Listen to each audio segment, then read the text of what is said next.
नमस्कार विद्यार्थी मित्रांनो, स्वागत आहे तुमचं दिशा युनिव्हर्सिटी या उपक्रमामध्ये. बघा, आपण जो मराठी विषय सुरू केला त्याच्या पुढे बघू. आता बघा, विकार म्हणजे काय. आपण विकाराची व्याख्या बघितली होती अगोदर. विकार म्हणजे काय? विकार म्हणजे काय? विकार म्हणजे याच्यामध्ये बदल होणार आहे, बरोबर, बदलणारे, लिंग वचनानुसार बदलणारे. ओके, शब्दास विकार होणे म्हणजे शब्द विकरण होणे. मुलगा गाणे गातो. बघा, मुलगा गाणे गातो, तिथं जर मुलगी बसवलं तर मुलगी गाणे गाते. समजा बदल होत आहे ना, लिंगानुसार बदल होत आहे. ओके, मुलगा गाणे गातो, मुलगी गाणे गाते. मुले अनेक वचने आलं, मुले गाणे गातात, म्हणजे बदल होणार आहे. विकरण म्हणजे नामाच्या रूपात कोणकोणत्या बदल होणार आहे? लिंग, वचन. वचन म्हणजे एक वचन, अनेक वचन, बरोबर. नामाच्या रूपात लिंग, वचन यांच्यामुळे जो बदल होतो त्यास नामाचे काय म्हणतात? विकार असे म्हणतात. ओके, लिंग विकार बघा कसा आहे. आता लिंग या शब्दाचा संस्कृत मध्ये खून, लक्षण किंवा चिन्ह असा अर्थ होतो. पुरुषत्व, स्त्रीत्व किंवा स्त्री पुरुषत्व दर्शविण्यासाठी वापरला गेला आहे. प्रत्यक्ष किंवा काल्पनिक व्यक्तीच्या काय?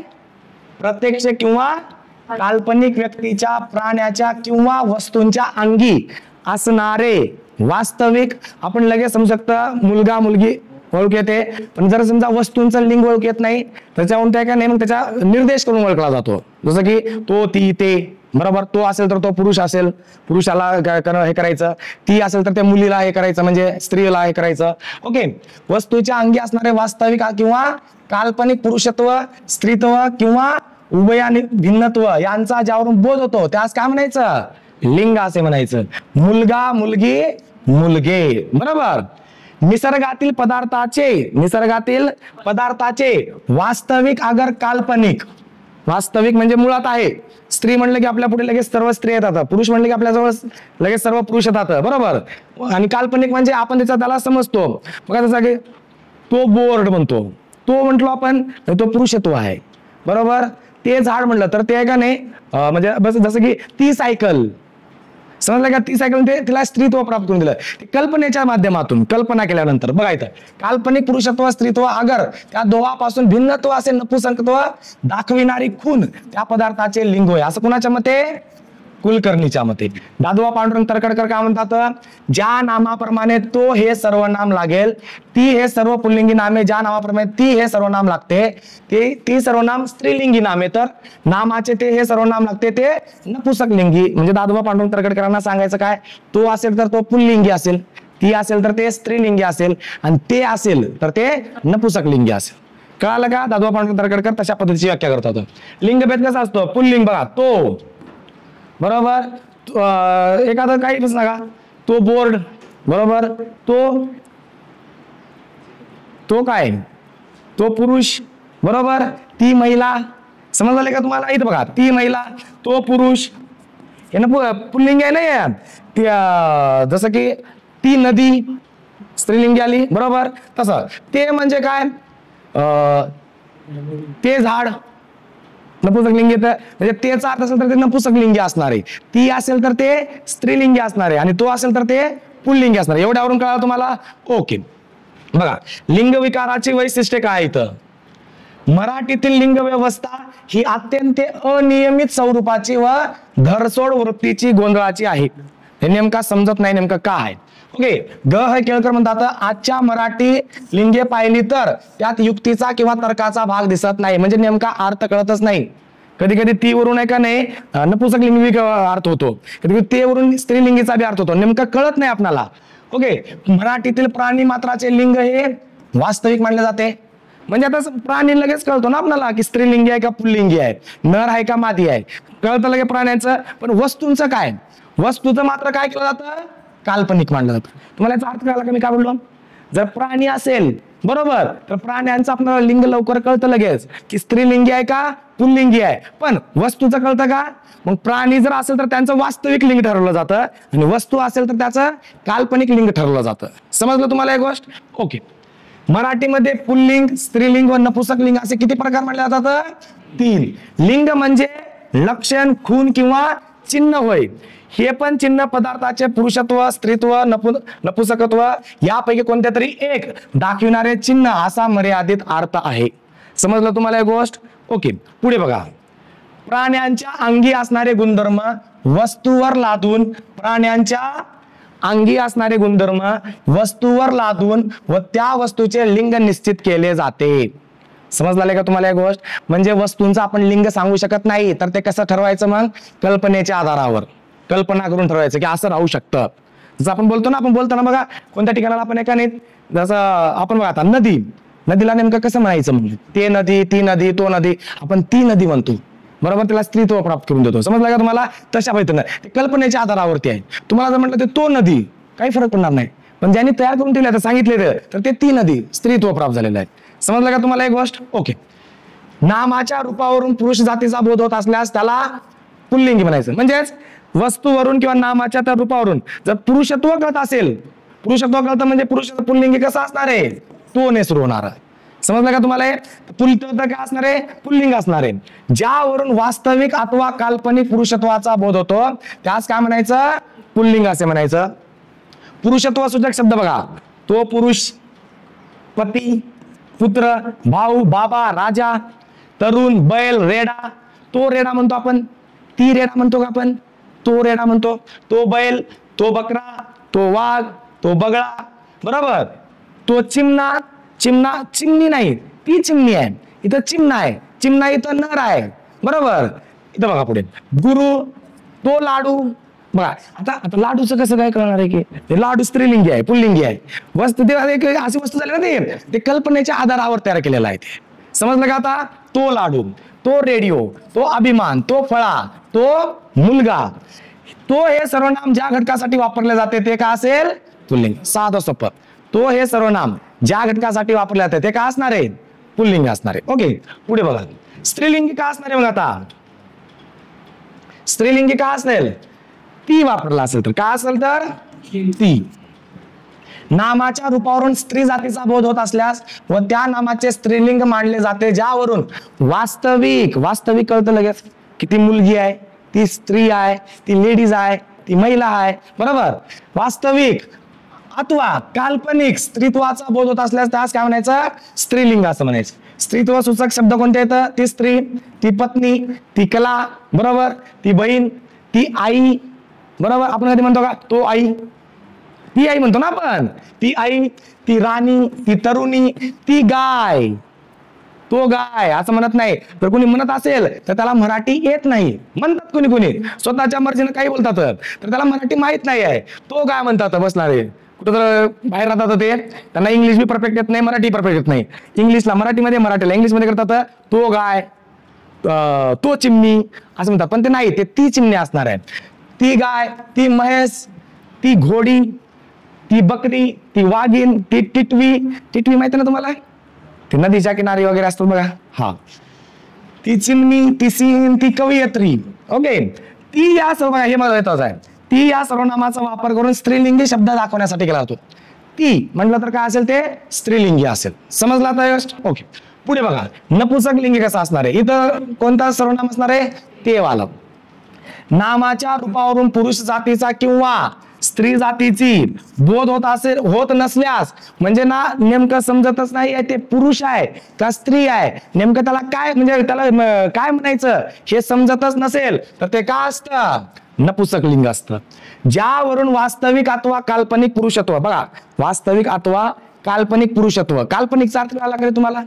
कल्पनेने तयार केलेले. ओके, काल्पनिक पुरुषत्व अथवा स्त्रीत्व यापैकी कशाचाच बोध होत नाही तर त्याला काय म्हणायचं? नपुंसक लिंगी म्हणायचं. तृतीय पुरुषी एकवचनी ते सर्वनाम वापरलं. कोणतं सर्वनाम वापरलं जातं? ते. समजलं तुम्हाला एक गोष्ट? आता लक्षात राहील बघा. इथं बघा, तो का असेल?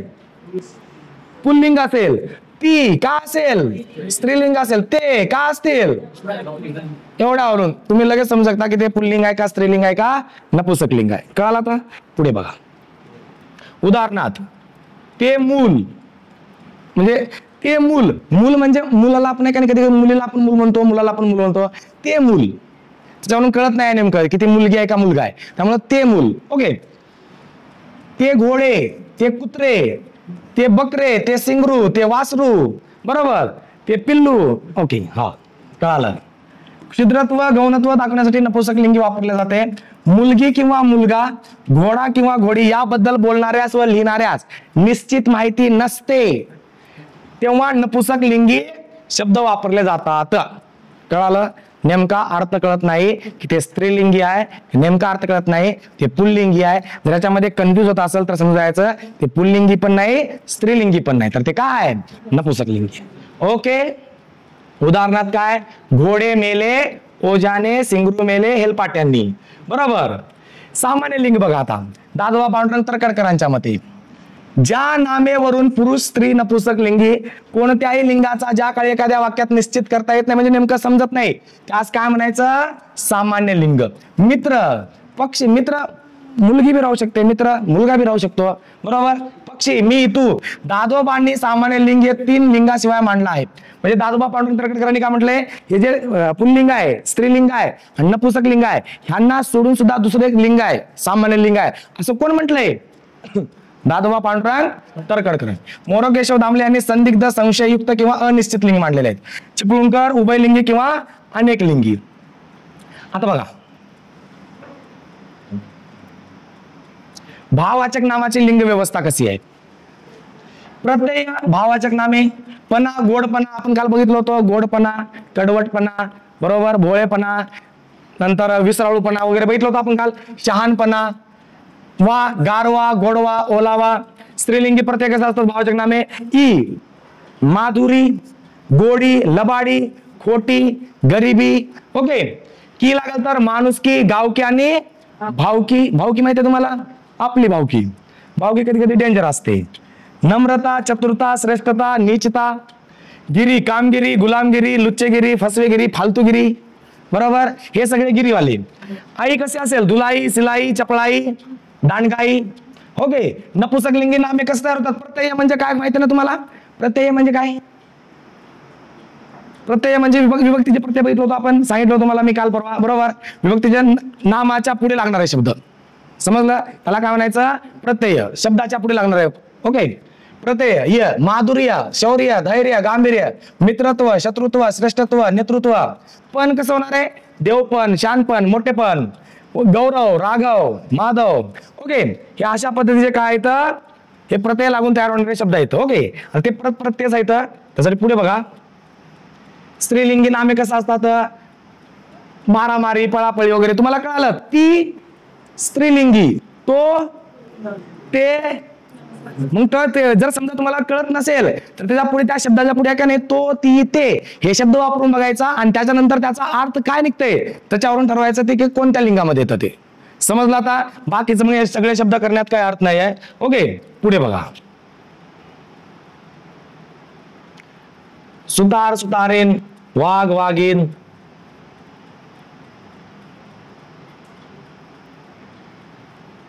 सामासिक शब्दाचा अर्थ काय होतो माहिती तुम्हाला? बघा, सामासिक शब्द. सामासिक शब्द म्हणजे काय माहिती का? जोडलेले शब्द. ओके. सामासिक शब्द बघा आता, साखर भात. बघा, सामासिक शब्दाचे लिंग शेवटच्या शब्दाच्या लिंगाप्रमाणे असते. आता साखर भात, शेवटचा शब्द कोणता आहे? भात आहे. तर त्या भातावरून ठरणार आहे की ते कोणतं पुल्लिंगी आहे का स्त्रीलिंगी आहे का नपुंसकलिंगी आहे. कळालं का तुम्हाला? परंतु सामासिक शब्द एकाच नामासाठी वापरल्यास त्या नामावरून लिंग ठरवावे. जर सामासिक शब्द जर एकाच नामासाठी वापरला असेल तर त्या नामावरून ठरवायचं. जर एकत्र जोडलेले असतील तर ते शेवटच्या शब्दावरून ठरवायचं. जसं बघा इथं साखर भात, भात आपण म्हणतो भातावरून ठरवायचं, मग भात, तो भात. समजलं का तुम्हाला? ओके. पुढे बघा, भाजीपाला, तो पाला. भाकरी, मीठ भाकरी आहे ना, भाकरीवरून ठरवायचं ती भाकरी. समजलं का तुम्हाला एक गोष्ट? हे असं कोणते शब्द असतील तर सामासिक शब्द असतील तर शेवटच्या शब्दावरून ठरवायचे आहे. कळाले काय गोष्ट तुम्हाला मी काय म्हणताय? ओके. पुढे बघा, मसाले भात तुमचा भंडाराचा फेमस. बरोबर.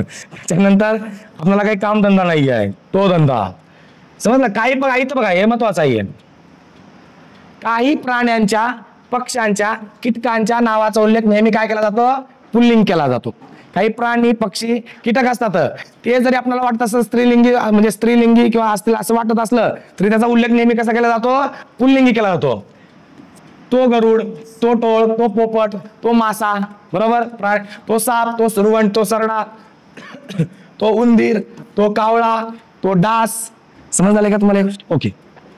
काही प्राण्यांच्या पक्ष्यांच्या कीटकांच्या नावाचा उल्लेख स्त्रीलिंगी केला जातो. आता स्त्रीलिंगी कसं वापरलं जातं? ती घार, समजलं का? ती घुस, ती जळू, ती पिसू, ती मैना, ती ऊ, ती सुसर, ती घोरपड. बरोबर, ती घोरपड. ओके. काही प्राण्यांच्या पक्ष्याच्या कीटकाच्या नावाचा उल्लेख नेहमीच नपुंसकलिंगीच केला जातो. नपुंसकलिंगी म्हणजे काय वापरू मी इथं शब्द? ते झुरळ, ते घुबड, ते तरस. समजलं का तुम्हाला एक गोष्ट? साधा सोपा आहे. लिंग कसं ओळखायचं? तो, ती, ते शब्दाच्या पुढे वापरायचा. मग त्याचा जसा अर्थ निघतो त्यावरून ठरवायचं ते पुल्लिंगी आहे का, ते स्त्रीलिंगी आहे का, आता ते नपुंसकलिंगी आहे का. समजलं? कन्सेप्ट कळाली? कोणताही प्रश्न सुटतो. कन्सेप्टच माहित नाही, फक्त पाठ करत आहे. आपलं माइंड आहे प्रत्येक गोष्टी पाठ करून ठेवत नाही. समजलंय? त्यासाठी कन्सेप्ट कव्हर करून घेण्याचा, क्लिअर करून घेण्याचा प्रयत्न करा. पाठ तर तुम्ही नंतर करणारच आहात. कन्सेप्ट क्लिअर असेल तर कसलाही अवघड प्रश्न असला तरी सुटून जातो. ओके. पुढे बघा आता. वचन विकार. विकारचा अर्थ काय होतोय रे?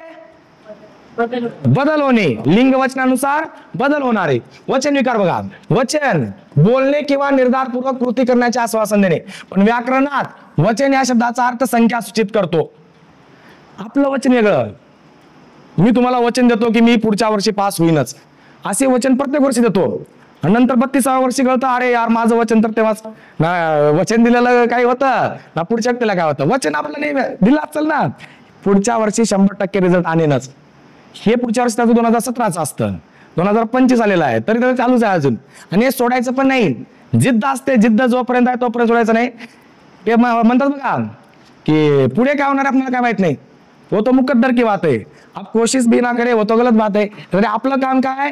कोशिश करणं आहे. आपण 100% देऊन प्रयत्न करायचा. जे होईल ते पुढे नियतीवर सोडून द्यायचं. समजलं का तुम्हाला एक गोष्ट? तसं इथं बघा, वचन. पण व्याकरणात वचन या शब्दाचा अर्थ काय होतंय? संख्या सूचित करतो. काय सूचित करतो? वचन. वच बघा, वचन मधला वच काय आहे? मूळ धातू आहे, धातू. बरोबर. बोलणे, सांगणे. नामाचे मुख्य मूळ रूप म्हणजे एक वचन होय. आता व्याख्या काय बघा वचनाची? नाम किंवा कोणत्याही तत्सम विकारी. बघा, विकारी शब्द म्हणते. नाम किंवा कोणत्याही तत्सम विकारी शब्दाच्या अंगी संख्या दाखविण्याचा जो गुणधर्म असतो त्यास काय म्हणायचं? वचन असे म्हणायचं. सर्व विकारी शब्दाच्या ठिकाणी प्रामुख्याने नाम, सर्व नामाच्या ठिकाणी संख्या सुचण्याचे सामर्थ्य असते, त्यांनाच काय म्हणायचं? वचन असे म्हणायचं. ते व्याख्या लक्षात ठेवा. ओके. संख्या रे वचन, एक वचन, अनेक वचन. एक वचन म्हणजे एका व्यक्तीबद्दल बोलत आहे, अनेक वचन म्हणजे अनेकांबद्दल बोलत आहे. समजलं? ओके. दामले काय म्हणतात? नामाच्या व इतर सर्व विकारी शब्दांच्या ठाई संख्या सूचण्याचा जो धर्म असतो त्यास काय म्हणायचं? वचन असे म्हणायचं. कुलकर्णी सर काय म्हणतात? वचन म्हणजे बोलणे. एका व्यक्तीबद्दल अगर वस्तूबद्दल बोलणे म्हणजे एक वचन, अनेक व्यक्ती किंवा वस्तूबद्दल बोलणे म्हणजे अनेक वचन. एका व्यक्तीबद्दल बोलत आहे एक वचन, अनेक व्यक्तीबद्दल बोलत आहे अनेक वचन, अनेक वस्तूबद्दल बोलत आहे अनेक वचन, एका वस्तूबद्दल बोलत आहे एक वचन. एवढं कळालं? हीच कन्सेप्ट आहे, म्हणजे दुसरं काही नाही. केळकर साहेब काय म्हणतात बघा, सौविभक्तिक शब्दाच्या स्वरूपावरून जसे लिंग समजते तसेच त्या शब्दाने दाखवली जाणारी वस्तू एक आहे की. आपल्याला कळतं ना हे किती आहे ती. आता कोणता विद्यार्थी म्हणेल बरं असे 3 आहेत, आणि जरी म्हणत असेल तर 100% त्याला डॉक्टर पाशी जाण्याची गरज आहे. बरोबर आहे ना? हे किती आहे ती? एकच आहे ना. हे काय असेल मग? एक वचन असेल ना. जर मी समजा 3 धरलं तर ते काय असेल? अनेक वचन. समजलं का तुम्हाला एक गोष्ट? ओके. वस्तू एक आहे की तशा वस्तू अनेक आहेत ही समजते. हा जो शब्दांचा व त्याच्या रूपांचा धर्म आहे त्याला काय म्हणायचं? वचन असं. नामाच्या ठाई एकत्व रूपाने अथवा अनेकत्व रूपाने जी अर्थाची उपस्थिती असते त्यास काय म्हणायचं? वचन. असं कोण म्हणतंय? दादोबा पांडुरंग तरखडकर. संख्या प्रदर्शकत्वाच्या संबंधाने शब्दाचा असे काय म्हणतात? वचन असे नाव म्हणतात. तुम्हाला कळालं असेल? व्याख्या कळाली? वचनाची व्याख्या कळाली तुषार? काय? एकाबद्दल माहिती सांगत असेल एक वचन, अनेकाबद्दल माहिती सांगत असेल. चला, वचनाचे प्रकार बघा आता. वचनाचे प्रकार काय? तर एक वचन, अनेक वचन. एक वचन जेव्हा नामाच्या किंवा तत्सम विकारी शब्दाच्या रूपावरून एका वस्तूचा बघा इथं बघा एका वस्तूचा बोध होतो त्यास काय म्हणायचं? एक वचन. जसं की घर, एक घर आहे. बरोबर. दार, एक दार आहे. एक नदी आहे. कुत्रा, गाय, पिल्लू असेल ते. बरोबर. समजलं तुम्हाला एक गोष्ट? अनेक वचन काय असणार आहे? जेव्हा नामाच्या किंवा तत्सम विकारी शब्दाच्या रूपावरून एका, बघा हे वाक्य महत्वाचं आहे, एकापेक्षा अधिक संख्येचा बोध होतो. बरोबर, एकापेक्षा अधिक संख्येचा बोध होतो तेव्हा त्यास काय म्हणायचं? अनेक वचन म्हणायचं. किंवा अनेक वचनाला काही नाही बहुवचन पण म्हणतात. बरं, हे पण लक्षात ठेवा, अनेक वचनाला काय म्हणतात? बहुवचन असे म्हटलं जातं. जसं की बघा, ते घरे, घरे, ती दारे, ते नद्या, ते कुत्रे, बरोबर, ती गाई, अनेक. ती गाई, गाई म्हणजे अनेक वचन आहे. गाय एक वचन आहे, समजलं? पिल्लू एक वचन आहे. पिल्ले अनेक, हा कळाला तुम्हाला आता. ओके, कुत्रा, कुत्रे, यस, गुड. बघा आता नामवचनाची वैशिष्ट्य काय इथं? मराठीत केवळ दोनच, हे वाक्याला महत्वाचं आहे, याला IMP करा. मराठीत केवळ दोनच वचने इथं. कोणकोणते? एक वचन आणि अनेक वचन. बघा, पण संस्कृत, झेंद, अरबी, हिब्रू, ग्रीक, लॅटिन या भाषेमध्ये एक वचन आहे, द्विवचन आणि बहुवचन आहे. समजलं? मराठीमध्ये किती येतं? कोणकोणते? एक वचन आणि अनेक वचन. संस्कृतमध्ये बहुवचन ही संज्ञा आहे व अनेक वचन ही संज्ञा नाही. हे वाक्य महत्वाचं आहे. बरोबर, पेपरला पडू शकतं. संस्कृतमध्ये बहुवचन ही संज्ञा आहे, म्हणजे संस्कृतमध्ये अनेक वचन म्हटलं जात नाही. संस्कृतमध्ये काय म्हटलं जातं? बहुवचन म्हटलं जातं. कळालं? संस्कृतमध्ये बहुवचन ही संज्ञा, अनेक वचन ही संज्ञा नाही. वेगवेगळ्या शब्दांची लिंगानुसार व शब्दातील अंत्यस्वरानुसार अनेक वचनी रूपे बदलतात. काही वेळा शब्दाचे एक वचनी व अनेक वचनी रूप सारखेच असते. नामाची ज्याप्रमाणे एक वचनी व अनेक वचनी रूपे होतात त्याप्रमाणे सर्वनाम, विशेषण, क्रियापदे याची सुद्धा वेगवेगळी रूप होतात. म्हणजेच नामाची जसं एक वचनी अनेक वचनेमध्ये रूपांतर होतं, तशाच पद्धतीनं सर्वनामाचं, विशेषणाचं आणि क्रियापदाचं सुद्धा अनेक वचनेमध्ये रूपांतर होऊ शकतं. समजलं? एक वचनी किंवा अनेक वचनी व्यक्ती किंवा वस्तुदर्शक शब्द वाक्यात उपयोग करताना त्याचा वाक्यातील इतर शब्दाशी असलेला संबंध दाखवण्यासाठी त्याला काय जोडावा लागतो? प्रत्यय. प्रत्यय तुम्हाला माहित झालं ना आता? हा, प्रत्यय माहित आहे तुम्हाला. नाम व सर्वनाम यांच्या एक वचनी व अनेक वचनी रूपाचा क्रियापदाशी परिणाम होतो. मुलगा गातो, मुलगी गाते. झालं का? मुलगा गातो, मुलगा गातो असं कोणी म्हणलं का? मुलगा गाते. बरोबर, मुलगी गाते म्हणतात, मुलगा गातो म्हणतात, पण तसं योग्य नाही आहे ते. विशेषाच्या वचनाचा विशेषण रूपावरही परिणाम होतो. काही काही लोक म्हणत नाहीत का रे बोलताना, त्यांचा आणि व्याकरणाचा काही एक संबंध नसतो. स्वतःच्या मनाने शब्द तयार करतात. ते तिच्या ठिकाणी तो म्हणतात, तोच्या ठिकाणी ती म्हणतात, आणि तिच्या ठिकाणी मध्ये ते म्हणतात. बरोबर, ते स्त्रीलिंगीला पुल्लिंगी, पुल्लिंगीला स्त्रीलिंगी असं काही करतात, पण ते व्याकरण दृष्ट्या योग्य शब्द नसतात. समजलंय? ते चुकीच्या पद्धतीने बोलतात मराठी. वचन भेदामुळे नामाच्या रूपात होणारा बदल. पुल्लिंगी नामाचे अनेक वचन. अकारांत पुल्लिंगी नामाचे एक वचन काय होतंय? एकारांत. आकारांत पुल्लिंगी नामाचे एक वचन कशामध्ये होता? एकारांत मध्ये. फेटा, इथं काय येईल मग? फेटे. बरोबर, एक वचन फेटा आहे ना, अनेक वचन मध्ये फेटायचं का? फेटाचं काय होईल? फेटे. बोका, बोके, घोडा, घोडे, राजा, राजे, मळा, मळे, कोल्हा, कोल्हे, कुत्रा. म्हणजे आकारांताना सगळं सगळ्या ठिकाणी आ लागलेला आहे. फेटा, बोका, घोडा, राजा, मळा हे सगळं आकारांत आहे. ह्याचा अनेक वचनामध्ये काय होणार आहे? एकारांत होणार आहे. समजलं का तुम्हाला? ओके, बघा. गोळा, गोळे, वडा, वडे, लांडगा, लांडगे, रेडा, रेडे, दिवा, दिवे, काटा, काटे, ससा, पेडा. समजलं काही गोष्ट? ओके, सोपं नाही? हा, पुढे बघा. फळा, फळे, आता हेच करत बसायचे का आता लहान लेकरांसारखं? ओके, पुढे बघा. आता काही अपवाद. बघा, अपवादाची तुम्हाला व्याख्या सांगतो. अपवाद काय असतं? अपवाद म्हणजे काय माहिती का? एखादी गोष्ट नियमानुसार चालू आहे, बरोबर, जो नियमानुसार ती गोष्ट बसलेली आहे, त्या नियमामध्ये जर ती गोष्ट बसत नसेल, नियमाच्या अधीन येत नसेल किंवा नियमाच्या बाहेर जात असेल, जो नियम आहे त्या नियमाच्या बाहेर जात असेल, तर ती गोष्ट काय असते? अपवाद असते. बरोबर का? प्रत्येक गोष्टीला अपवाद असतो आणि अपवाद हे नियम नसतात. वेगळंच काहीतरी बोललो का? डोक्याच्या बाहेरचं नाही, डोक्यात आहे का? बरोबर, प्रत्येक गोष्टीला अपवाद असतो, पण अपवाद हे नियम नसतात. नियमाच्या बाहेर असणारी गोष्ट म्हणजे अपवाद आहे. समजलं? ओके, इथं पण अपवाद आहे. नातेसंबंधातील शब्द. मामा, आता मामाला आता आकारांत लागला. मामा, मामे म्हणतो का?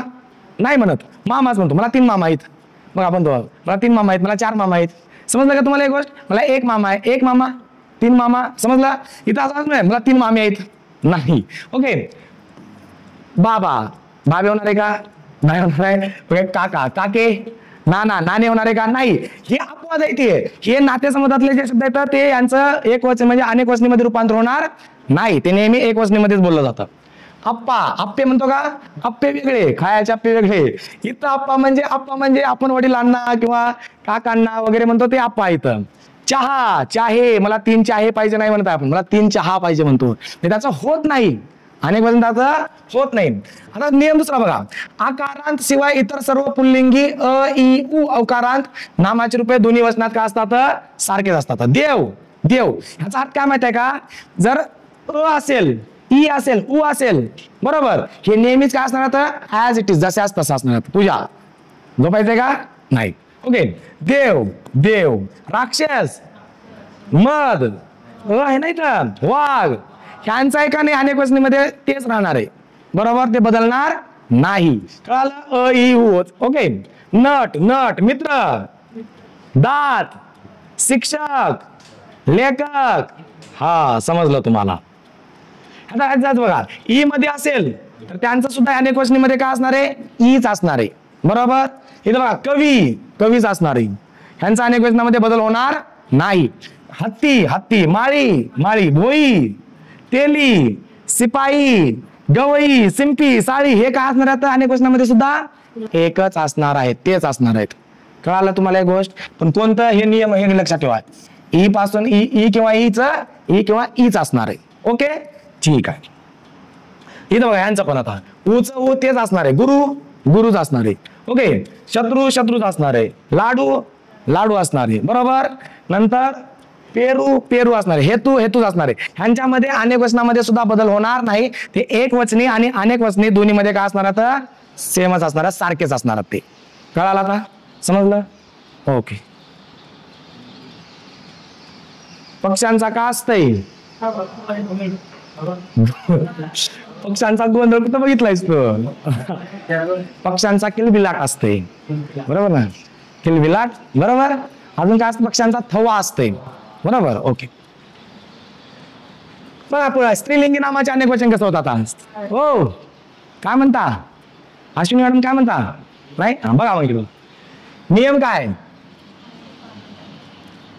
काही कारांत स्त्रीलिंगी नामाचे अनेक वचन अकारांत होते. माळ आहे तर काय होईल? वेळ आहे तर काय होईल? वीट, विटा. जीव, जिवा. चूक, काच.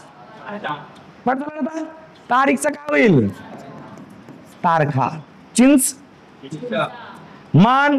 आता आपण हे दिवसभर बी करत बसलो तर रात्रीचे 10 वाजतील पण ते संपणार नाही. तर तुम्हाला याचा फक्त अर्थ कळायला पाहिजे. ओके, इकडे बघा. होय, हा, चांगलं म्हणलं झोपत आहेस तो. तार काय होईल? दार, दारा. गरज, गरजा. खाट, सिर, वाट, वाट. गार, रक्कम. हा, ओके. काही अकारांत स्त्रीलिंगी नामाचे अनेक वचन इकारांत होते, बरोबर. घोरपड, घोरपडी, बरोबर. भिंत, भिंती. भेट, मी आज भेटी घेतल्या म्हणतो बघा आपण. ओके. म्हैस, म्हशी. पाल, मगर.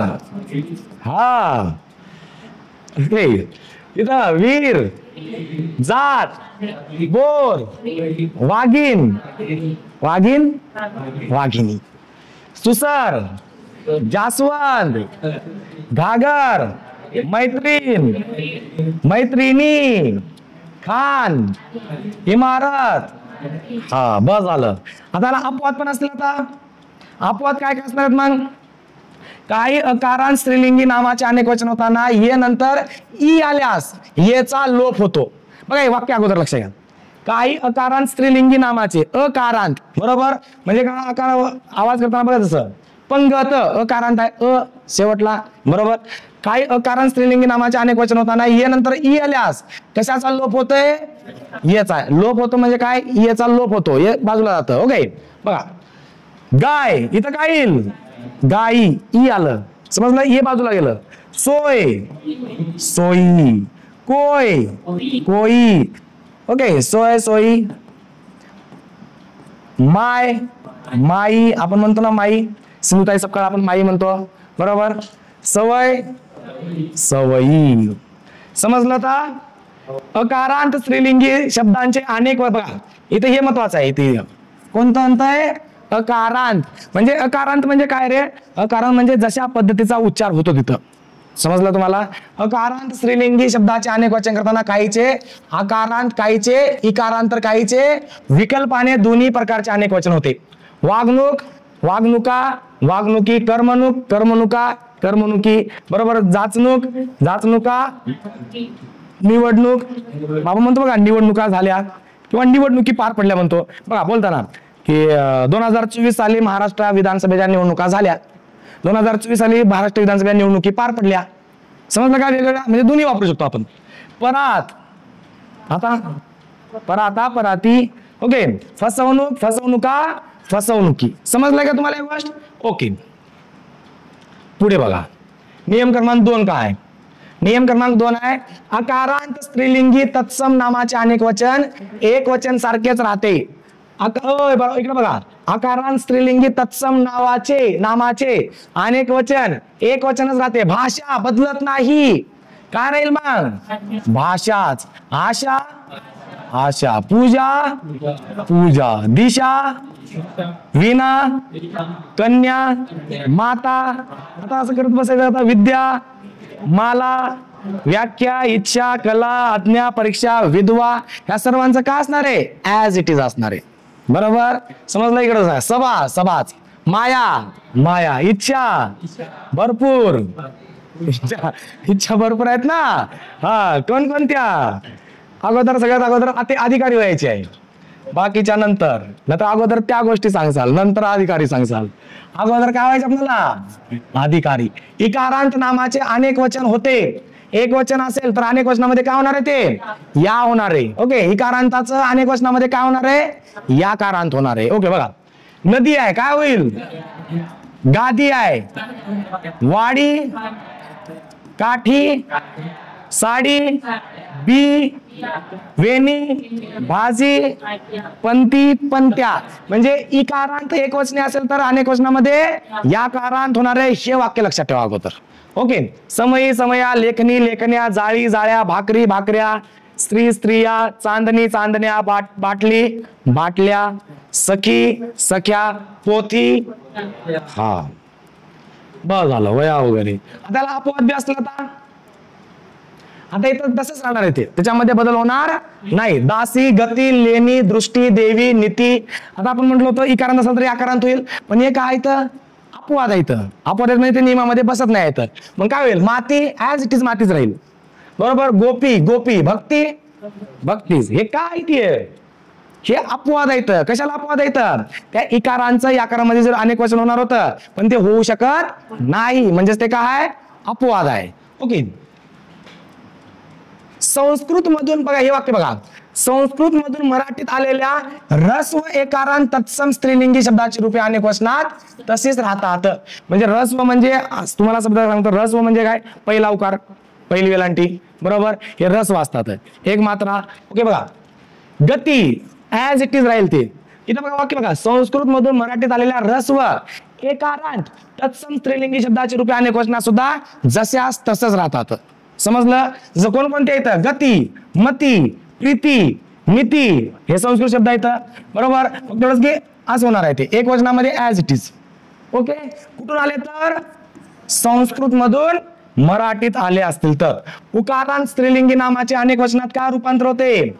वाकारांत होते. सासू, हा, जाऊ, ऊ, पिसू, पिसवा, जळू. ओके. आऊ, आवा. अपवाद काय येतं? आता याचा होणार नाही. आता वस्तू जशाच तसं राहील. धेनू जशाच तसं राहील. बाजू, चमू, बाजू, बाजवा. तसं काय होत नाही. ओके. चमू, चमवा. तसं काही शब्द आहे का? चमू म्हटलं लगेच चमवा नाही आहे. स्वतःच्या मनाने तयार करायचं नाही. आपण मराठी शिकत आहे. वाळू, वाळवा. आमच्या ठिकाणी तीन ट्रॅक्टर वाळवा घेऊन गेले, नाही म्हणत 3 ट्रॅक्टर वाळू घेऊन गेले आमच्या घरासाठी, असं म्हणतो ना आपण. ओके, वधू वधवा असं काय नाही असतं ते. ओके, नियम क्रमांक 6 काय बघा. नियम क्रमांक 6 आहे, संस्कृत मधून बरोबर मराठीत आलेला उ किंवा उ कारांत तत्सम शब्दाचे अनेक वचनात का असतात, जसे असतात तसेच राहतात ते. धेनू एक वचन धेनू ऍज इट इज राहणार आहे ते. रजू रज्जू असणार आहे. तनू तनूच राहणार आहे ते. नियम क्रमांक 7, एकारांचं काय होणार आहे, आकारांत. ओके, नियम क्रमांक किती आहे, 6 आहे. अकारांत असेल याचं काय होणार आहे, अकारांत होणार. जसं की आते, आता आता म्हणतो ना आपल्या, मला 3 आता येतात असं म्हणतो आपण. आता आत्ते आत्या, तुम्ही अक्का म्हणता इकडं बरोबर. हा ते आलं. वत्से वत्सा ऐकारांत असेल तर आ बरोबर, पैसा वगैरे. समजलं का तुम्हाला. ओके, ओकारांचं आकारांत होणार आहे. ओकारांचं काय होणार आहे, बायको. हा जाऊ द्या, तुझ्यावर बोलू नाही. ठीक आहे, बायकोचं काय होणार आहे, बायका होणार आहे. ओके, पुढे बघा. नपुसक लिंगी नामाचे अनेक वचन. नपुसक लिंगी नामाचे एक वचन मी पहिला बघा नियम काय. अकारांत नपुसक लिंगी अनेक वचन एकारांत होते. कसे होते, एकारांत होते. बघा, अकारांत असेल तर नपुसक लिंगी कशामध्ये होणार आहे, एकारांत मध्ये होणार आहे. घरे घर, झाड, फूल, फळ फळे बरोबर. माणूस माणसे, माणुसे नाही माणसे. ओके, गाव गावे, मंदिर मंदिरे बरोबर. पान पाने, झाकण, खत, शेत शेत शेते होतं बरं. बोट बोटे म्हणतो ना, 5 बोटे येतं बरोबर. ओके, पीक पिके, तार तारे, मूल मुले. नियम क्रमांक 2 काय बघा. नियम क्रमांक 2 आहे, इकारांत नपुसक लिंगी नामाचे अनेक वचन तेच राहते, विकल्पाने ते एकारांत होते. एकारांत मोती मोते बरोबर. मोते असं लिहू शकतो आपण, येतं आहे बरं इथं.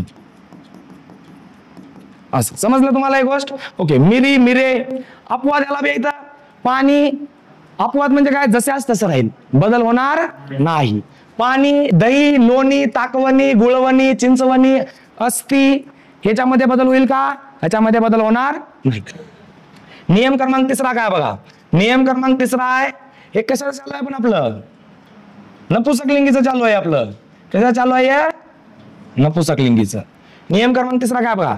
उ उ कारांत नपुसक लिंगी नामाचे अनेक वचन एकारांत होते, क्वचित प्रसंगी ते वेकारांत होते.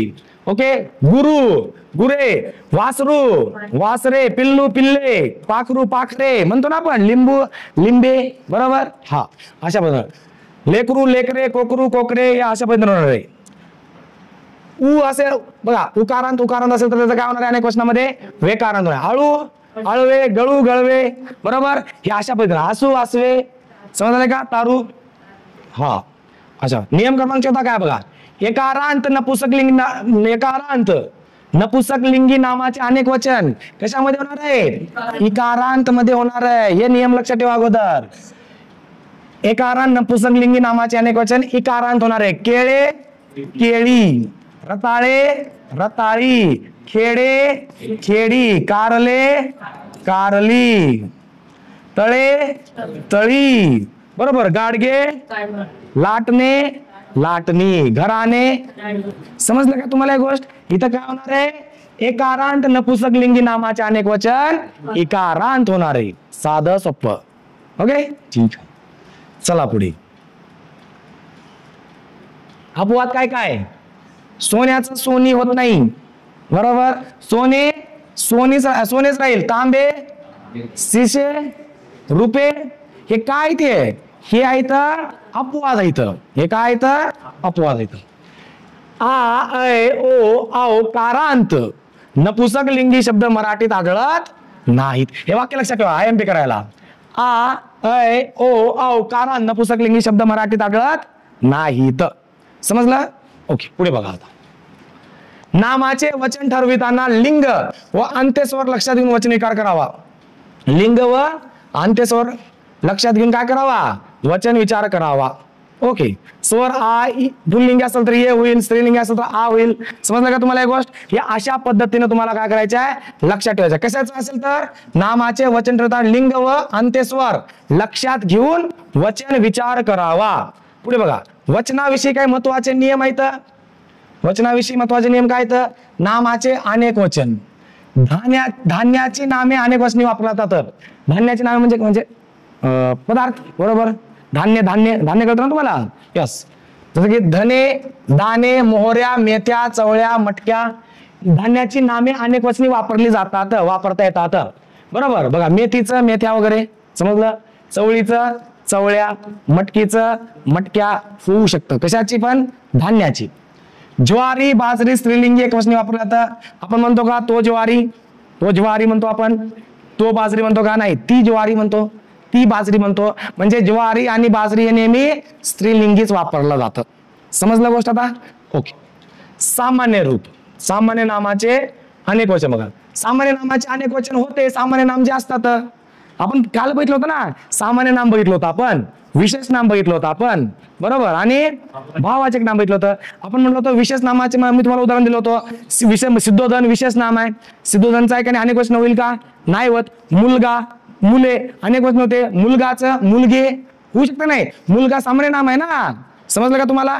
जसं कुत्रा सामान्य नाम आहे, पण ते जर टॉमी राहिला असतं तर अनेक वचन होणार नाही, पण कुत्रा असेल तर कुत्रे होणार आहे. समजलं का तुम्हाला एक गोष्ट? सामान्य नामाचे अनेक वचन होते, पण विशेष नामाचे अनेक वचन होत नाही. कळालं? ओके.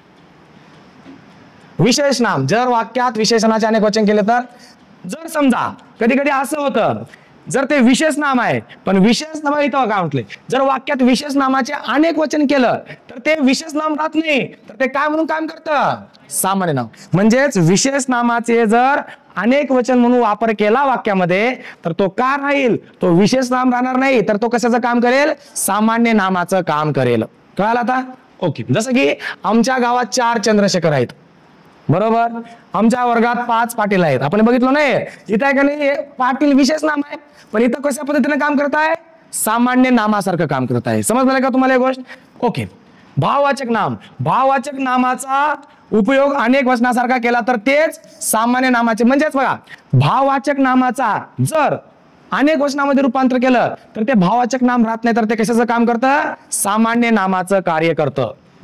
शाहिरांनी मराठ्यांच्या पराक्रमाचे गोडवे गायले. गोडवा भाववाचक नाम आहे, इथं मात्र काय? गोडवे काय काम करणार आहे? मग इथं काय करणार आहे काम? सामान्य नाम म्हणून काम करणार आहे. म्हणजे काय व्याख्या काय बघा, भाववाचक नाम जेव्हा अनेक वचनामध्ये जाईल तेव्हा ते कशाचं काम करेल? सामान्य नामाचं काम करेल. कळालं आता? ओके. पुढे बघ, तुम्हा चौघांचा भलेपण आहे. विविध नृत्यांचे सादरीकरण झाले. आदरार्थी, आपण आदर करतो, शिक्षकांचा आदर करतो, बरोबर, केलंच पाहिजे, कारण की शिक्षक महत्वपूर्ण असतो नेहमीच. मी आहे म्हणून म्हणत नाही आहे, सगळ्यांनीच आपल्या शिक्षकांची बी एकाने आदर केला पाहिजे. नाहीतर शिक्षकाच्या खांद्यावरती हात टाकलं, चला चहा प्यायला जाता, असं काही करायचं नाही. नंतर मास्तर आज बसायचं का रात्री, असं काही करायचं नाही, बरोबर. शिक्षकांचा नेहमीच काय केला पाहिजे? आदर केला पाहिजे, कारण की आपण त्यांच्याकडून खूप काही शिकलेलं असतं. कृष्णकांत, नवाज आणि तुषार. ओके. बाकीचे पण आपला वास्तव में का टीका. ओके. बघा, भारी दिसतो ना संजय दत्त सारखा दिसतोच तो सॅम, वास्तव में का टीका. ओके. बघा, आदरार्थी अनेक वचन कसं असणार आहे? आदरार्थी अनेक वचन, आदरार्थी बहुवचन. कधी कधी व्यक्ती एक असूनही त्या व्यक्तीबद्दल आदर दाखवण्यासाठी आपण त्या व्यक्तीबद्दल अनेक वचनी उपयोग करावा लागतो, तेव्हा त्यास आदरार्थी अनेक वचन किंवा आदरार्थी बहुवचन असे म्हणतात. म्हणजे तो व्यक्ती एक आहे, बरोबर, पण आपण त्याला आदरानं अनेक वचनासारखं बोलतो. समजलं तुम्हाला? बरोबर. कशासाठी कसं बोलतोय? आदरानं बोलतो, त्यामुळे त्याला काय म्हणायचं? आदरार्थी अनेक वचन म्हणायचं. जसं की प्रधानमंत्री उद्या नागपूरला येणार आहेत. प्रधानमंत्री एकच असतो देशाचा, बरोबर. प्रधानमंत्री उद्या नागपूरला येणार आहेत, येणार आहेत हे अनेक वचनासाठी सहसा वापरलं जातं. पण इथं आदरार्थी अनेक वचन वापरत आपण. प्रधानमंत्री जरी एक असेल तरी आदरार्थी अनेक वचन नाहीये. समजलं तुम्हाला?